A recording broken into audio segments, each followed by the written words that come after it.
ये competition times की पुस्तक भारतीय इतिहास को समाप्त करने का प्रयास किया जा रहा है। यह आपकी तीसरी क्लास है। इससे पहले 2 क्लास ऑलरेडी आ चुकी है। अगर आपने उनको नहीं देखा है, प्लीज़ आप लोग जो है जा कर के उनको देख सकते हैं। तो चलिए स्टार्ट करते हैं तीसरी क्लास को। लौह युग।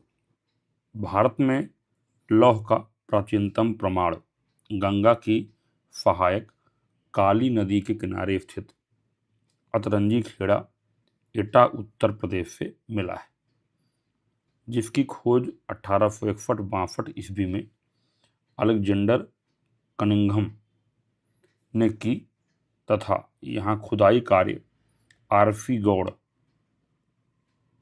के नेतृत्व में हुआ। अतरंजी खेड़ा की खुदाई में धातु शोधन करने वाली भट्ठियों के अवशेष मिले हैं। भारत में मध्य प्रदेश की अगरिया नामक जनजाति आदिम काल से ही देसी तकनीक से लौह तैयार करती थी। राजस्थान में लोहे का प्राचीनतम साक्ष्य आहड़ से प्राप्त हुआ है। तमिलनाडु में पेरम्बूर से मृतमांडो के साथ लौह सामग्री भी मिली। सर्वप्रथम हित्ती नामक जाति, जो एशिया माइनर में 1800 से 1200 ईसा पूर्व के लगभग शासन करती थी, ने 1300 ईसा पूर्व में लोहे का प्रयोग किया था। वाजपेयी संहिता में उल्लिखित लौह तथा श्याम का तात्पर्य क्रमशः तांबे तथा लोहे के अर्थ में ग्रहण किया गया है। अथर्ववेद में उल्लिखित श्याम अयस से तात्पर्य लौह धातु से है। काठक संहिता में 24 बैलों द्वारा खींचे जाने वाले भारी हलों का उल्लेख मिलता है। इस प्रकार साहित्यिक प्रमाणों के आधार पर यह निष्कर्ष निकाला जाता है कि उत्तर वैदिक काल में ईसा पूर्व 8वीं सदी में भारतीयों को लोहे का ज्ञान प्राप्त हो गया था। इस काल के लोग एक विशिष्ट प्रकार के बर्तन का प्रयोग करते थे, जिसे चित्रित धूसर गैरिक मृतभांड पेंटेड ग्रे वेयर PGW कहा जाता है। विविध तथ्य देखते हैं। पैफरा मुंगेर बिहार से प्राग ऐतिहासिक काल की झोपड़ियों के साक्ष्य मिले हैं, जो 1 लाख वर्ष पूर्व के हैं। बिहार में नवादा, कैमूर एवं जमुई क्षेत्र में प्राग ऐतिहासिक काल की गुफा चित्रकला मिली है। बिहार में ताराडीह, सेंवार, सेनुआर और सोनपुर से प्राग ऐतिहासिक काल नौपाषाण की तांबे की खानें मिली हैं। गुजरात में बनासकांठा से भी तांबे की खानें मिली।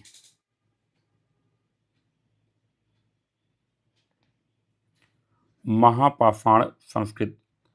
महापाषाण संस्कृत मेगालिथिक कल्चर पहली शताब्दी ईसा पूर्व, फर्स्ट मिलीनियम BC और ईसा सन की प्रारंभिक सदियों अर्ली सेंचुरीज AD में प्रायद्वीपीय भारत, विशेषकर आंध्र प्रदेश, कर्नाटक, तमिलनाडु, केरल में पनपी।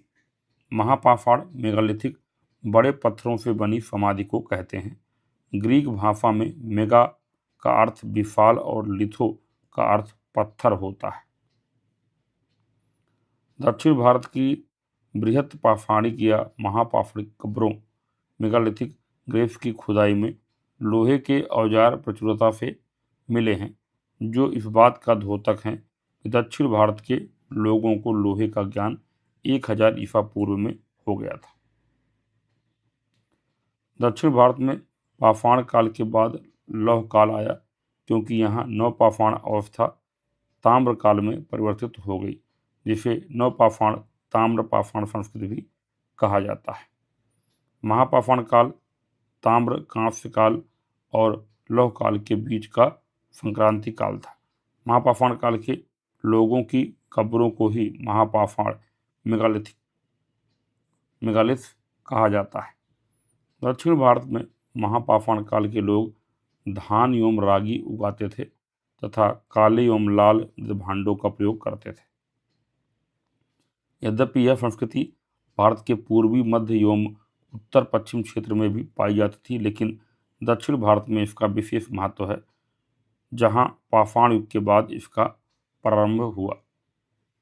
बीडी कृष्णस्वामी के नेतृत्व में दक्षिण भारत की महापाषाण समाधियों या कब्रों की खोज हुई। इन कब्रों से 33 प्रकार के लोहे के उपकरण मिले हैं। कश्मीर के बुर्जहोम एवं गुफकराल से भी नडुकल मेनहिर समाधियां मिली हैं।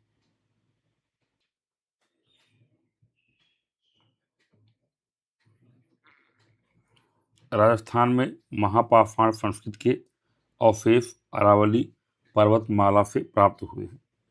हल्लूर कर्नाटक नवपाषाण एवं महापाषाण के बीच संक्रांति स्थल है। तमिलनाडु में आदिचनल्लूर नामक स्थान से पूर्व ऐतिहासिक काल की समाधियों के साथ लोहे के उपकरण भी प्राप्त हुए हैं। सार्कोफेगी महापाषाण संस्कृति में शव दफनाने की एक पाषाण मंजूषा होती थी। लौह प्रयोक्ता संस्कृतियों के प्रमुख स्थल चित्रित धूसर मृदभांड संस्कृति, सिंधु गंगा जल विभाजक तथा ऊपरी गंगा घाटी, अक्षत्रपुर, आलमगीरपुर, अल्लाहपुर, हस्तिनापुर, अतरंजी खेड़ा, जखखेड़ा, रोपड़। मध्य भारत मालवा, नागदा, उज्जैन, एरण, मध्य प्रदेश। मध्य निम्न गंगा घाटी पूर्वी भारत, पांडु राजार ढीबी, महिषदाल पश्चिम बंगाल, चिरांद सोनपुर बिहार। दक्षिण भारत हल्लूर आदि चन्नलूर। महाराष्ट्र में माहूर झारी की एक पाषाण युगीन स्थल पर लोहे की कुल्हाड़ी मिली है, जिसमें 6% कार्बन है, जिसे इस्पात का साक्ष्य माना गया है। हल्लूर से तीरों और भालों के लोहे के सिरे मिले हैं। जखेड़ा से लोहे का बना हल फाल मिला है। तो यहाँ पर एक चार्ट के माध्यम से विभिन्न संस्कृतियाँ एवं उनके काल दिए गए हैं। यहाँ पर संस्कृति है, यहाँ पर काल दिया गया है। कायथा संस्कृति 2000 से 1800 ईसा पूर्व, मालवा संस्कृति 1700 से 1200 ईसा पूर्व, जोरवे संस्कृति 1400 से 700 ईसा पूर्व, आहड़ संस्कृति 2100 से 1500 ईसा पूर्व, गैरिक मृदभांड संस्कृति 2000 से 1500 ईसा पूर्व, गणेश्वर संस्कृति 2800 से 2200 ईसा पूर्व। यहाँ पर एक चार्ट के माध्यम से दक्षिण भारत की महापाषाण मेगालिथिक समाधियों के प्रकार दिए गए हैं। यहाँ पर समाधियाँ है, यहाँ पर स्थान दिया गया, यहाँ पर उसकी विशेषताएं दी गई हैं। पहला है आपका शिष्ट समाधियाँ, शिष्ट क्रेव्स। कहाँ पर? ब्रह्मगिरी। विशेषता क्या है? खाई खोदकर पत्थर की शिलाओं से एक आयताकार संदूक बनाकर उसमें शव रखा जाता था। अगला है पिट सर्किल समाधि, पिट सर्किल क्रेव। कहाँ पर? ब्रह्मगिरी।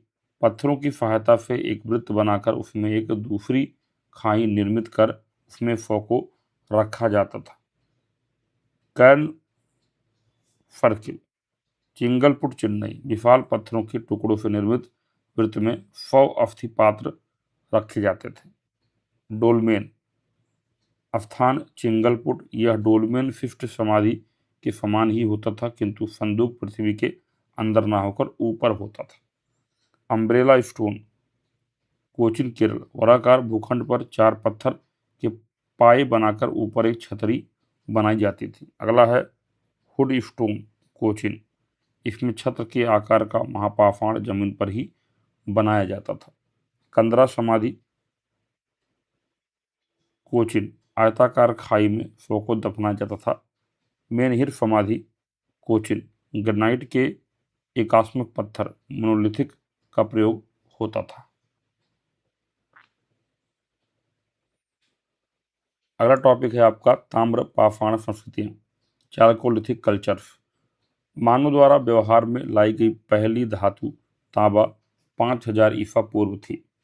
तकनीकी दृष्टि से यह हड़प्पा से पहले की है, किंतु कालक्रम में यह हड़प्पा के बाद की है। गैरिक रंग मृदभांड, ओकरी कलर्ड पोएट्री, ओसीपी, इस संस्कृत के विशिष्ट मृदभांड थे, जबकि काले एवं लाल मृदभांड, ब्लैक एंड रेड वेयर, वीआरडब्ल्यू, सर्वाधिक प्रचलित थे।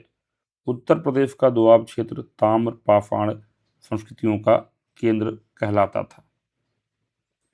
नवपाषाण युग के बाद धातु युग आया। इसमें कुछ समय तक पाषाण उपकरणों का प्रयोग भी धातु के साथ होता रहा। ताम्र पाषाण संस्कृति पत्थर एवं तांबे के औजारों पर आधारित थी। कभी कभी वे निम्न गुणवत्ता का कांस्य भी उपयोग में लेते थे। ताम्र पाषाण संस्कृति में लोग मुख्यतः ग्रामीण लोग थे। वे पहाड़ियों एवं नदियों के आसपास रहते थे, जबकि हड़प्पा संस्कृति के लोगों में नगरीकरण विकसित हो चुका था। भारत में ताम्र पाषाण युग के मुख्य क्षेत्र दक्षिण पूर्वी राजस्थान की बनास घाटी, आहड़ एवं गिलुंद, पश्चिमी मध्य प्रदेश, मालवा, कायथा, एरन, पश्चिमी महाराष्ट्र एवं दक्षिणी पूर्वी भारत हैं। बिहार में चिरांद, सोनपुर, ताराडीह, सिंवार, पूर्वी उत्तर प्रदेश में खैराडीह, नरहान, पश्चिम बंगाल में महिषदाल और पांडू राजार ढीबी में भी ताम्र पाषाण संस्कृति के अवशेष पाए गए हैं।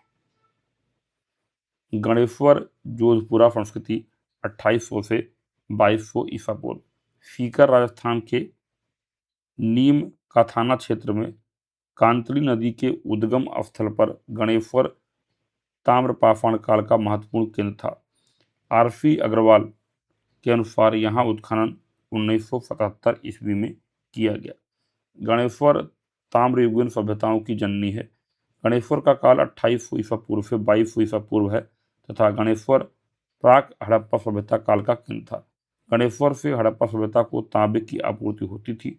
यह स्थल खेतड़ी झुंझुनू की तांबे की खानों के नजदीक ही स्थित है। गणेश्वर से तांबे के तीर, भाले, मछली पकड़ने के कांटे, चूड़ियाँ, छैनी आदि मिले हैं। गणेश्वर के लोग मुख्यतः शिकार पर तथा आंशिक रूप से कृषि पर निर्भर करते थे। जोधपुरा संस्कृति पूर्वी राजस्थान में फाबी के किनारे स्थित है। जोधपुरा जयपुर जिले में स्थित है। राजस्थान में जोधपुरा, जयपुर एवं नोह भरतपुर से काले एवं लाल मृदभांड संस्कृति के बर्तन मिले हैं। अगला है बनास घाटी आहड़ संस्कृति 2100 से 1500 ईसा पूर्व। बनास नदी घाटी की ताम्र पाषाण संस्कृति केंद्र आहड़,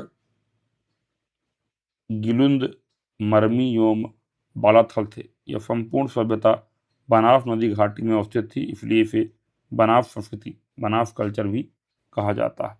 आहड़ सभ्यता एक ग्रामीण संस्कृति है। यहाँ से प्राप्त बर्तनों का रंग काला और लाल होने के कारण इसे काले और लाल मृतभांड संस्कृति, black and red ware culture, VRWC भी कहते हैं। आहड़ आहड़ राजस्थान के उदयपुर जिले में बेड़च नदी के किनारे स्थित है। बेड़च नदी उदयपुर के निकट गोगुंदा की पहाड़ियों से निकलकर भीलवाड़ा में बिगोद के पास बनास नदी में मिल जाती है। उदय सागर तक बेड़च नदी को आहड़ नदी या आयड़ नदी के नाम से पुकारा जाता है। आहड़ को आघाटपुर या आघट दुर्ग तथा धूलकोट भी कहा जाता है। आहड़ का प्राचीन नाम ताम्रवती या ताम्बवती अर्थात तांबा वाली जगह है। इसका समय 2100 ईसा पूर्व से 1500 ईसा पूर्व के बीच था। आहड़ में सर्वप्रथम उत्खनन 1953 ईस्वी में अच्छे कीर्ति व्यास ने किया। 1954 से 1956 के बीच रत्नचंद्र अग्रवाल ने और 1961-62 में HD सांखलियान ने यहाँ उत्खनन कार्य करवाया। उत्खनन से आहड़ संस्कृति के 15 चरण प्राप्त हुए हैं। आहड़ से 6 ताम्र मुद्राएं एवं 3 मोहरें, यूनानी भाषा में लेख से युक्त एक मुद्रा, गेहूं, चावल, ज्वार एवं बाजरा, पैरों से चलित आटा पीसने की चक्की, रसोई घरों में सिलबट्टे, सूत कातने के चरखे, मिट्टी तथा तांबे के दीपक एवं लोहे की वस्तुएं प्राप्त हुई हैं। आहड़ से प्राप्त बैल की मृण मूर्ति, टेराकोटा बुल्स को बनाफियन बुल की संज्ञा दी गई है। आहड़ से अनाज रखने के बड़े मृदभांड मिले हैं, जिन्हें स्थानीय भाषा में गोरे एवं कोठ कहा गया है। भारतीय उपमहाद्वीप में लोहे के उपयोग का प्राचीनतम साक्ष्य आहड़ से उपलब्ध माना जाता है। एच डी फांकलियान के कथनानुसार आहड़ में सूक्ष्म पाषाण उपकरण नहीं मिले हैं, परंतु तांबे के उपकरण बहुतायत से मिले हैं। आहड़ के लोगों को धातु कर्म का ज्ञान था। आहड़ में पत्थर की कुल्हाड़ियों या फलकों का लगभग अभाव ही है। अगला है आपका गिलुंद। गिलुंद राजस्थान के राजसमंद जिले में बनास नदी के किनारे स्थित है। इस स्थान का उत्खनन 1959-60 ईस्वी में बीबी लाल के निर्देशन में हुआ। ताम्रपाषाण संस्कृति के लोग पकी हुई ईंटों का प्रयोग बहुत ही कम करते थे। गिलुंद एकमात्र ताम्रपाषाण स्थल है जहां मकानों के निर्माण में पक्की ईंटों के साक्ष्य मिले हैं। 1500 ईसा पूर्व के आसपास गिलुंद में कच्चे मकान बने थे। आहड़ में लोग पत्थर के बने मकानों में रहते थे। गिलुंद आहड़ संस्कृति का स्थानीय केंद्र था। गिलुंद में एक प्रस्तर फलक उद्योग के अवशेष मिले। बलाथल। उदयपुर में बलाथल भी आहड़ संस्कृति का केंद्र था। बलाथल की खोज 1962-63 में बी.एन. मिश्र ने की। 1993-94 में यहाँ उत्खनन का कार्य भी बी.एन. मिश्र के नेतृत्व में ही हुआ। यह नवीनतम ज्ञात ताम्रपाषाण स्थल है। बलाथल से दुर्गनुमा भवन एवं कुष्ठ रोग का शुरुआती प्रमाण अर्लीस्ट एविडेंस ऑफ लेप्रोसी मिला है। राजस्थान एवं मालवा की ताम्रपाषाणिक संस्कृतियों में सांड की मृणमूर्ति मिली है। भीलवाड़ा राजस्थान में खारी नदी किनारे स्थित ओझियाना भी ताम्रपाषाणिक स्थल है। अगला है आपका मालवा संस्कृति 1700 से 1200 ईसा पूर्व। मालवा संस्कृति आहड़ संस्कृति की उत्तराधिकारी संस्कृति थी। मालवा संस्कृति की प्रमुख विशेषता मालवा मृदभांड है, जो कि समस्त ताम्रपाषाण मृदभांडों में सर्वाधिक उत्कृष्ट माने गए हैं। मालवा से प्राप्त चरखे एवं तकलियों से पता चलता है कि मालवा संस्कृति के लोग चरखे एवं कताई बुनाई से परिचित थे। सबसे बड़ी ताम्र निधि मध्य प्रदेश के गुनगेरिया से प्राप्त हुई है।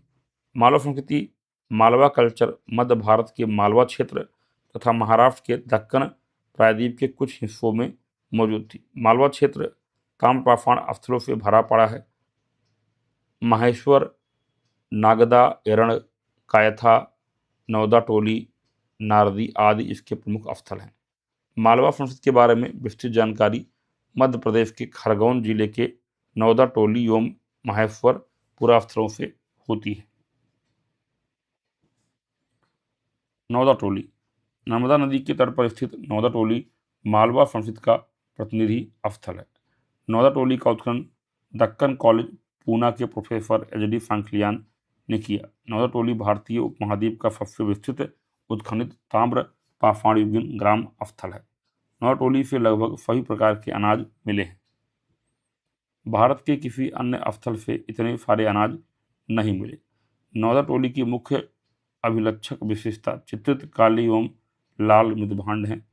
ये एक विशिष्ट प्रकार के लाल पॉलिश वाले मृदभांड हैं।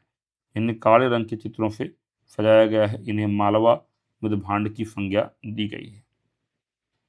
कायथा। उज्जैन मध्य प्रदेश में छोटी काली सिंध नदी पर स्थित कायथा का उत्खनन 1965-66 ईस्वी में वी.एस.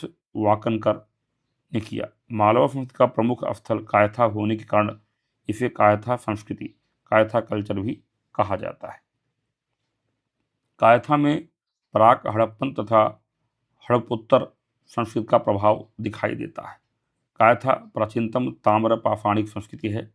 इसके बाद कालक्रम की दृष्टि से आहड़, मालवा, नौदा टोली और जोरवे संस्कृति है। कायथा स्थित एक घर में तांबे के 29 कंगन, 2 विशेष प्रकार की कुल्हाड़ियाँ मिली हैं। यहाँ से एक बर्तन में फैलखड़ी के 40,000 सूक्ष्म मनकों से निर्मित हार मिला है। मालवा तथा मध्य भारत की कायथा, उज्जैन एवं एरण सागर मध्य प्रदेश की बस्तियाँ ताम्रपाषाण काल की सबसे प्राचीन बस्तियाँ हैं जो किलेबंद हैं। पश्चिमी महाराष्ट्र की बस्तियाँ बाद की मालूम होती हैं। अगला है आपका जोरवे संस्कृति 1400 से 700 ईसा पूर्व। जोरवे संस्कृति विदर्भ तथा तटीय कोंकण को छोड़कर संपूर्ण आधुनिक महाराष्ट्र में विद्यमान थी। पश्चिमी महाराष्ट्र में ताम्रपाषाण काल के सबसे व्यापक उत्खनन हुए हैं। अहमदनगर में जोरवे, नेवासा, दैमाबाद, पुणे में चंदोली, सोनगांव, इनाम गांव, नंदुरबार में प्रकाश तथा नासिक जोरवे संस्कृति के प्रमुख स्थल हैं। यहाँ जोरवे संस्कृति थी, परंतु इनमें दक्षिण के नवपाषाण संस्कृति के तत्व भी विद्यमान थे। जोरवे संस्कृति यद्यपि ग्रामीण थी, फिर भी इसकी कई बस्तियां जैसे दैमाबाद एवं इनाम गांव नैरकण की अवस्था तक पहुंच गई थी। महाराष्ट्र में ताम्रपाषाणिक संस्कृति का आरंभ सवाल्दा संस्कृति, सवाल्दा कल्चर से होता है, जो इसका प्रथम चरण फेज 1 कहलाती है। इस संस्कृति स्थल को एफए फैली या फैली द्वारा प्रकाश में लाया गया। सवाल्दा महाराष्ट्र के धुले जिले में मध्य तापी बेसिन में स्थित है। जोरवे, जोरवे संस्कृति गोदावरी प्रवरा नदी क्षेत्र में पनपी। जोरवे नामक स्थल महाराष्ट्र में गोदावरी की सहायक प्रवरा नदी के दाहिने किनारे स्थित है। 1950-51 में हसमुख धीरजलाल सांखलिया और शांताराम भालचंद्र देव के निर्देशन में इस स्थल की खुदाई हुई। जोरवे इस संस्कृति का प्रथम उत्खनित स्थल एवं प्रतिनिधि स्थल है। आवासीय बस्तियों एवं समाधान से ऐसा लगता है कि जोरवे संस्कृति में सामाजिक असमानता प्रारंभ हो चुकी थी। जोरवे बस्तियों में निवास अधिक्रम सेटलमेंट हायरार्की दिखाई देती है। अतः जोरवे में द्विस्तरीय निवास का आभास मिलता है। मुखिया आयताकार घरों में तथा अन्य लोग वृत्ताकार झोपड़ियों में रहते थे। जोरवे संस्कृति से नैदानिक मृदभांड डायग्नोस्टिक पोट्री मिले हैं। नैदानिक मृदभांड लाल तल पर काली डिजाइन वाले चाक निर्मित बर्तन हैं। हाथ से बने टोटी वाले लाल रंग के लेप वाले पात्र जोरवे संस्कृति के विशिष्ट पात्र हैं। सोने के आभूषण केवल जोरवे संस्कृति में मिलते हैं। जोरवे संस्कृति कालीन महाराष्ट्र के लोग मृतक को अस्थि कलश में रखकर घर में ही फर्श के नीचे उत्तर दक्षिण दिशा में गाड़ते थे। वह कुछ बर्तन एवं तांबे की वस्तुएं भी कब्र में गाड़ते थे ताकि मृतक के अगले जन्म में काम आ सके। पश्चिमी भारत में पूर्ण समाधान प्रचलित था, जबकि पूर्वी भारत में आंशिक समाधान प्रचलित था। दक्षिणी भारत में लोग पूर्व पश्चिम दिशा में गाड़ते थे। ताम्रपाषाण कालीन संस्कृतियां भारत में 1200 ईसा पूर्व में विलुप्त हो गई, लेकिन जोरवे में यह 700 ईसा पूर्व तक चलती रही। इस प्रकार जोरवे संस्कृति सबसे दीर्घ काल तक जीवित रही। दैमाबाद, जोरवे स्थलों में सबसे बड़ा दैमाबाद है। यह गोदावरी नदी की घाटी में है। यह 20 हेक्टेयर में फैला है, जिसमें 4000 लोग रहते थे। दैमाबाद के चारों ओर पत्थरों की कच्ची दीवार की किलेबंदी थी। दैमाबाद की खोज 1958 ईस्वी में बीपी बोपार्डिकर के नेतृत्व में हुई। दैमाबाद का सर्वप्रथम उत्खनन 1958-59 ईस्वी में एमएन देशपांडे के नेतृत्व में हुआ। 1974-75 में यफार राव ने यहाँ खुदाई कार्य किया। 1975-76 से 1978-79 तक यहाँ बृहद स्तर पर खुदाई कार्य एफए सली ने किया। दैमाबाद से प्राप्त कुछ अस्थियों से शिशुओं में होने वाले स्कर्वी रोग का पता चलता है। दैमाबाद से कांसे का रथ जिसमें 2 बैल जुते हैं तथा इसे एक नग्न मानव आकृति चला रही है प्राप्त हुआ है। दैमाबाद से एक ऐसा घर मिला है जिसे अर्धवृत्ताकार मंदिर की संज्ञा दी गई है। दैमाबाद से पत्थर का लिंग, टोटीदार मर्तबान, तांबे की सांड, गैंडा, हाथी आदि की आकृतियां मिली हैं। दैमाबाद की ख्याति भारी संख्या में कांसे की वस्तुओं की उपलब्धि के लिए है। इनमें से कुछ वस्तुएं हड़प्पा संस्कृति से प्रभावित थी। इनाम गांव ताम्रपाषाण युग की बड़ी बस्ती थी। पुणे महाराष्ट्र स्थित यह बस्ती किलेबंद है तथा खाई से घिरी हुई है। यहाँ से राजनीतिक संगठन, सरदार वाली व्यवस्था की धोतक द्विस्तरीय बस्ती के ऑफिस भी मिले हैं। इनाम गांव में बृहद स्तर पर खुदाई कार्य एचडी सांखलियान, यम के धौलीकर और जेड डी अंसारी के नेतृत्व में हुआ।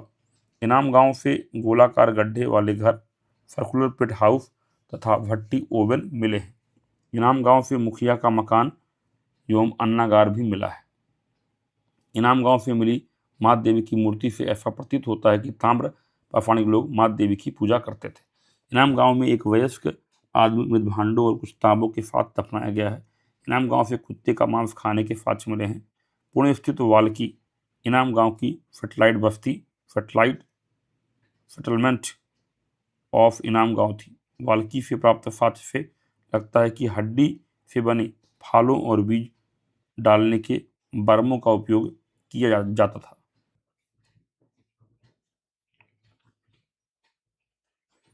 नेवासा अहमदनगर महाराष्ट्र स्थित नेवासा की खोज एम.एन. देशपांडे ने की तथा उत्खनन एच.डी. फ्रांकलियान ने किया। परवर नदी के पास स्थित नेवासा में पटसन एवं मोटे रेशम के धागे का साक्ष्य मिला है। नेवासा में पत्थर के कुठारों कुल्हाड़ियों का कारखाना, पक्की मिट्टी निर्मित माँ देवी की मूर्तिकाएं मिली हैं। चंदौली पुणे महाराष्ट्र स्थित चंदौली से तांबे की छैनियाँ, मछली पकड़ने का तांबे का कांटा आदि मिले। तिथिक्रम के अनुसार भारत में ताम्र पाषाण बस्तियों की अनेक श्रृंखलाएं हैं। कुछ प्राक हड़प्पीय हैं, कुछ हड़प्पा संस्कृति के समकालीन हैं तथा कुछ हड़प्पोत्तर काल की हैं। हड़प्पा उत्तर काल की हैं। विविध संस्कृतियां।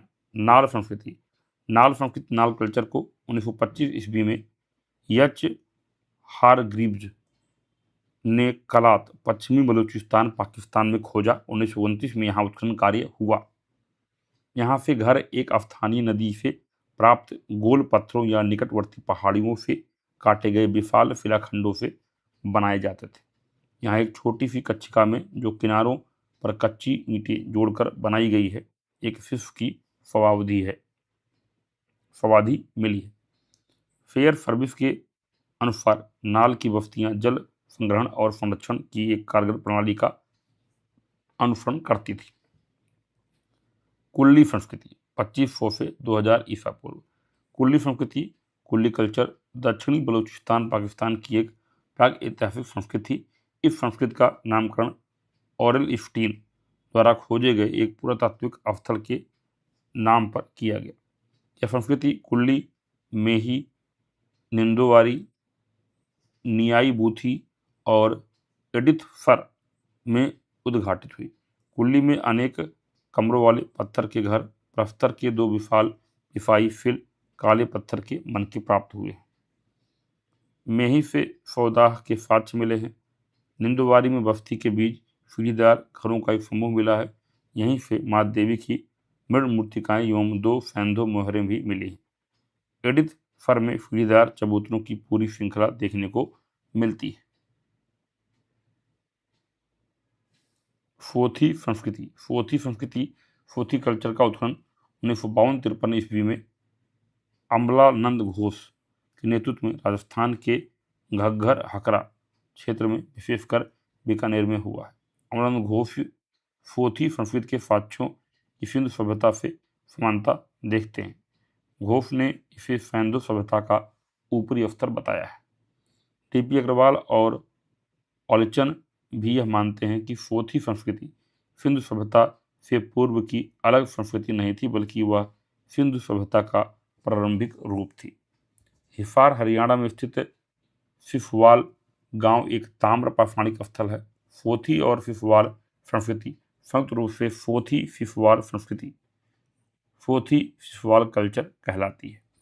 विविध तथ्य। प्राक हड़प्पा संस्कृति के अंतर्गत राजस्थान में कालीबंगा एवं हरियाणा में बनवाली अस्पष्ट ताम्र पाषाणिक है। सिंधु में कोडदीजी भी ताम्र पाषाणिक अवस्था की है। ताम्र पाषाण काल में चाक पर बने काले एवं लाल मृदभांड, ब्लैक एंड रेड वेयर सर्वाधिक प्रचलित थे, जबकि हड़प्पा सभ्यता में गेरुए मृदभांड, ओकरी कलर्ड पोट्री प्रचलित थे। चित्रित मृदभांडों का प्रयोग सबसे पहले ताम्र पाषाण काल में ही हुआ। ताम्र पाषाण काल में पकी ईंटों का प्रयोग नहीं करते थे। इस काल में लोग वस्त्र बनाना, मूर्तियां बनाना, तांबे के औजार बनाना एवं मृदभांड जैसी कलाओं में निपुण हो गए थे। ताम्र पाषाण काल के लोग लेखन कला से अनभिज्ञ थे। सर्वप्रथम ताम्रपाषाण काल के लोगों ने ही प्रायद्वीपीय भारत में बड़े गांव बसाए। संपूर्ण भारत में ग्रामीण कृषक समुदायों का गठन इसी काल में हुआ। इसी काल में आधुनिक भारतीय ग्रामीण समाज की नींव पड़ी। ताम्रपाषाण काल में लोग पशुपालन मांस के लिए करते थे, ना कि दूध के लिए। अतः वह पशुओं का पूरा फायदा नहीं उठा सके। वे गाय, भैंस, भेड़, बकरी, सूअर पालते थे। ऊंट के भी अवशेष मिले हैं। लोहे के औजारों के अभाव में ताम्रपाषाण काल के लोग विकसित एवं सघन कृषि नहीं कर सके। अतः भोजन एवं पोषण की कमी से उनमें बाल मृत्यु दर अधिक थी। ताम्रपाषाण बस्तियों से लुप्त होने का कारण वर्षा की कमी थी। पांडु राजार ढीबी बंगाल का पहला खोजा गया ताम्रपाषाणिक स्थल है। इसका उत्खनन 1954 से 57 में बीबी लाल ने किया। अगला है आपका विविध मृदभांड संस्कृतियां। मृदभांडों को पुरातत्व की वर्णमाला कहते हैं। फ्लिंडर्स पेट्री नामक पुरातत्ववेत्ता ने सबसे पहले विभिन्न कालों में निर्मित मृदभांडों के विशिष्ट प्रकार एवं उनके महत्व को बताया। पहला है आपका गैरिक मृदभांड, ओसीपी, ओकरी कलर्ड पोट्री। इनकी खोज पहली बार 1949-50 में बीबी लाल ने गंगा घाटी में बिफौली, बदायूं तथा राजपुर परफू, बिजनौर में की थी। हस्तिनापुर के उत्खनन से इनका नामकरण ओसीपी हुआ। ओसीपी ताम्रपाषाण काल, हड़प्पा काल से संबंधित है। ओसीपी ताम्रपाषाण काल का विशिष्ट मृदभांड था, लेकिन ताम्रपाषाण काल में सर्वाधिक प्रचलित मृदभांड काली एवं लाल कृष्ण लोहित BRW थे। गैरिक मृदभांड परिपक्व हड़प्पा संस्कृति एवं उत्तर हड़प्पा संस्कृति के समय के माने जाते हैं। राजस्थान में गैरिक मृदभांड नोह, भरतपुर एवं जोधपुर, जयपुर से प्राप्त हुए हैं। बुलंदशहर उत्तर प्रदेश से लाल किला नामक स्थान ओसीपी का सबसे बड़ा उत्खनित स्थल है। अगला है आपका कृष्ण काला एवं लाल मृदभांड BRW। सर्वप्रथम 1960 के दशक में अतरंजी खेड़ा उत्तर प्रदेश में उत्खनन से BRW संस्कृति का पता चला। इसे अथर्ववेद में कृष्ण लोहित कहा गया है। यह प्राग ऐतिहासिक काल हड़प्पा एवं महापाषाण काल में प्रचलित था, लेकिन ऋग्वैदिक काल का यह प्रतिनिधि मृदभांड था। अतः इसे आर्यों का मृदभांड भी कहते हैं। BRW वास्तव में गैरिक मृदभांड तथा PGW के बीच का मृदभांड था। BRW हड़प्पा काल में भी पाया जाता है, लेकिन इसे पूर्णतः हड़प्पा संस्कृति का मृदभांड नहीं माना जा सकता, क्योंकि हड़प्पा संस्कृति के मृदभांड मुख्यतः लाल या गुलाबी हैं, जिन पर काले रंग की आकृतियों का अंकर है। BRW को उलटकर तपाने की विधि, उल्टी तपाई विधि को इजिप्टियन तकनीक कहा जाता है। इतिहासकार रामशरण शर्मा के अनुसार अथर्ववेद एवं पंचविंश ब्राह्मण में उल्लिखित व्रात्य सदा नीरा नदी के पूर्व क्षेत्र के निवासी काली एवं लाल मृदभांड संस्कृति से संबंधित हैं। मध्य भारत में काले एवं लाल मृदभांड का काल 1500 से 500 ईसा पूर्व तथा गुजरात क्षेत्र में 2000 से 1500 ईसा पूर्व तथा दक्षिण भारत में 1000 से 100 ईसा पूर्व का है। चित्रित धूसर मृदभांड PGW, पेंटेड ग्रे वेयर। इनकी खोज सर्वप्रथम बीबी लाल के अहिच्छत्रपुर, बरेली, उत्तर प्रदेश में की थी, लेकिन इनकी पूरी जानकारी हस्तिनापुर में 1954-55 में किए उत्खनन से मिली है।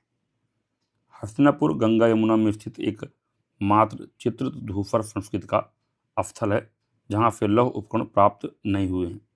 अन्य सभी स्थलों से ताम्र उपकरणों के साथ साथ लोहे के उपकरण भी प्राप्त हुए हैं। PGW उत्तर वैदिक काल एवं महाभारत कालीन है। PGW का सर्वप्रथम प्रयोग ताम्रपाषाण संस्कृति के लोगों ने किया। लौह संस्कृति में भी PGW का प्रयोग होता था। जखेड़ा उत्तर प्रदेश में PGW के मृदभांड एवं लौह उपकरण मिले हैं। उत्तर वैदिक काल का सबसे बड़ा लौह उपकरणों का पुंज अतरंजी खेड़ा से मिला है। अतरंजी खेड़ा गंगा की सहायक काली नदी के तट पर है। यहाँ 7 संस्कृत स्तरों के अवशेष मिले हैं। चित्रित धूसर मृदभांड के अन्य स्थल हरियाणा में भगवानपुरा, पंजाब में रोपण एवं संघोल, उत्तर प्रदेश में आलमगीरपुर, हुलास, मथुरा, थापली, बिहार में वैशाली, कश्मीर में मांडा आदि हैं। उत्तरी काले पॉलिशदार मृदभांड NBPW ये द्वितीय नवीकरण से संबंधित मृदभांड हैं और इनका काल 600 ईसा पूर्व से 300 ईसा पूर्व है। अतः ये महाजनपद काल, बुद्ध काल एवं मौर्य काल से संबंधित हैं। यह संस्कृति अनिवार्य रूप से लोहे से जुड़ी हुई थी, जो आगे चलकर द्वितीय नवीकरण में परिवर्तित हो गई। NBPW सबसे पहले तक्षशिला से प्राप्त हुए। इन मृदभांडों का व्यापार भी होता था, जिनका प्रधान केंद्र कौशाम्बी था, जिसका उत्खनन GR शर्मा ने किया। आहत सिक्कों की प्राप्ति भी NBPW अफसरों से होती है। गंगा घाटी क्षेत्र में घेरदार कुएं, पक्की ईंटों का प्रयोग, लोहे का प्रयोग आदि उत्तरी काली पॉलिशदार मृदभांड संस्कृति की विशेषता है। NBPW सभी मृदभांडों में सर्वश्रेष्ठ मृदभांड है। लाल पॉलिशदार मृदभांड ये मरणोत्तर एवं गुप्त काल से संबंधित है। तो इसी के साथ जो आपका चैप्टर 1 था 3 लेक्चर के अंदर आपका जो है समाप्त हो गया है। ठीक है, तो जो छात्र वीडियो को देखते हुए लास्ट तक पहुंचे हैं प्लीज कमेंट करें आई हैव डन इट, ताकि आइडिया लग सके कौन से छात्र जो है इस सीरीज को पूरी तरीके से फॉलो कर रहे हैं। ठीक है, साथ में कमेंट करें आप लोग नेक्स्ट पार्ट। ठीक है, तो अगली क्लास में हम लोग चैप्टर 2 को स्टार्ट करेंगे। वीडियो देखने के लिए बहुत बहुत धन्यवाद।